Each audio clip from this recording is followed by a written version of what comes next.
Captain David Martinez had seen enough battlefields to know when a war was truly over. The smoking ruins of the Valari mothership stretched across the canyon floor like a metallic graveyard, its once pristine hull now scarred by human plasma. Cannons. 3 years of brutal conflict had finally ended, not with celebration, but with the hollow silence that always followed devastation. He picked his way through the wreckage, his combat boots crunching on crystalline debris. The emergency beacon had led him here, deeper into the ship's core than any human had ventured before.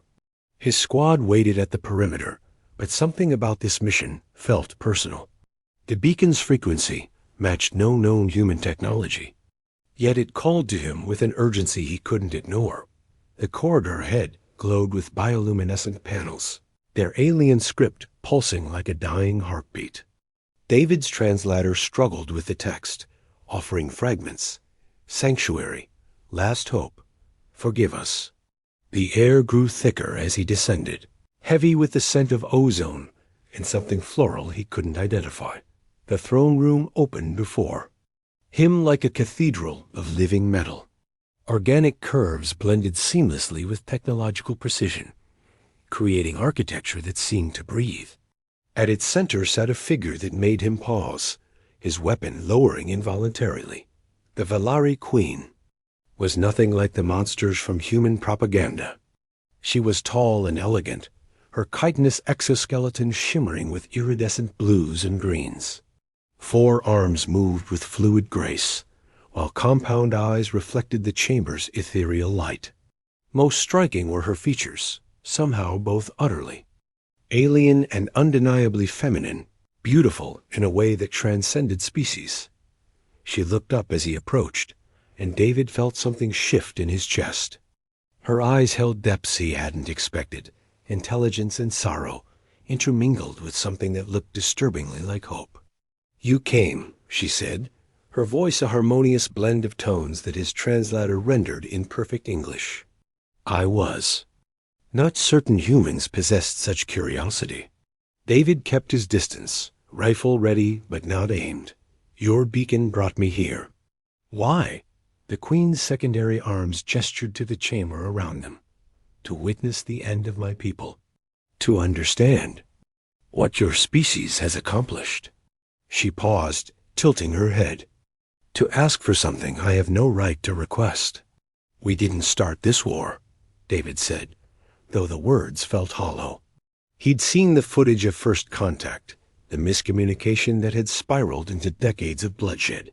Both sides bore responsibility for the carnage that followed. "No," she agreed.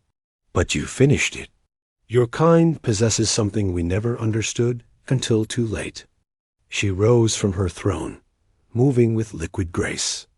Resilience, the ability to endure loss and continue fighting. We thought ourselves superior, but we were merely older. David watched her approach, every instinct screaming danger, yet he didn't retreat. Up close, he could see the fatigue in her posture, the way her luminescent markings had dimmed to barely visible traces. This was a being at the end of her strength. "My fleet is destroyed," she continued. "My worlds are conquered. In 6 hours, the remaining evacuation ships will depart for the void between galaxies, carrying the last of my people to uncertain exile." Her compound eyes fixed on his. "I could have left with them." "Why didn't you?" "Because I needed to know if humans were capable of mercy." She stopped just beyond arm's reach. "Your species puzzles us. You fight with savage intensity, yet I have heard reports of human soldiers risking their lives to save wounded Villari. You destroy our cities, then send aid to the survivors. What manner of beings are you?" David lowered his weapon completely. "Complicated ones." A sound that might have been laughter escaped her throat. "Indeed. We studied your history before the war began. The conflicts, the atrocities, but also the art, the sacrifice, the inexplicable kindness shown to enemies and strangers alike. We thought we understood warfare, but humans taught us that even destruction can contain honor. She moved to a viewing port, gazing out at the stars.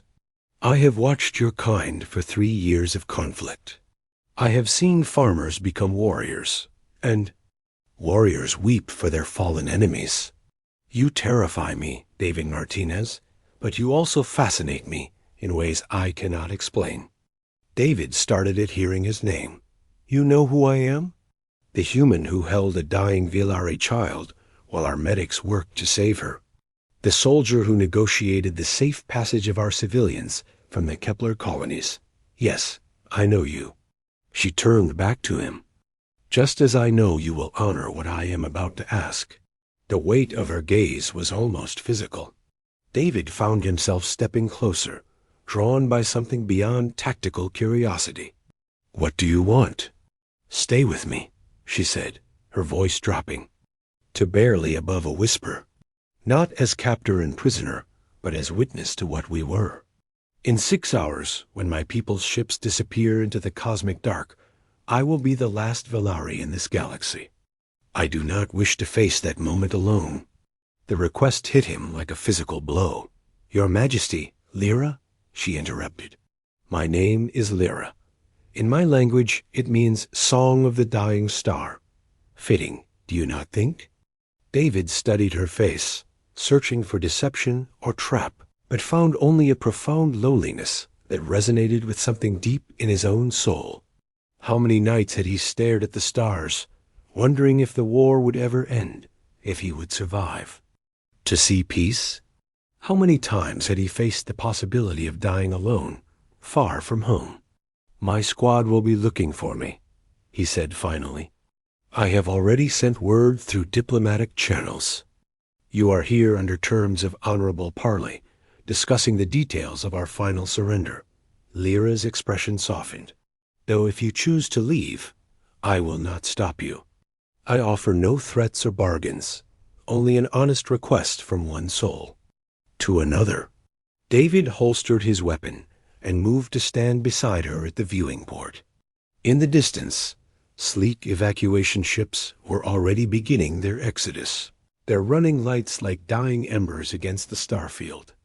I've never seen Earth from space, he said quietly. Always wondered what it would look like. Perhaps someday you will have the chance. Lyra's voice carried a note of something that might have been wistfulness.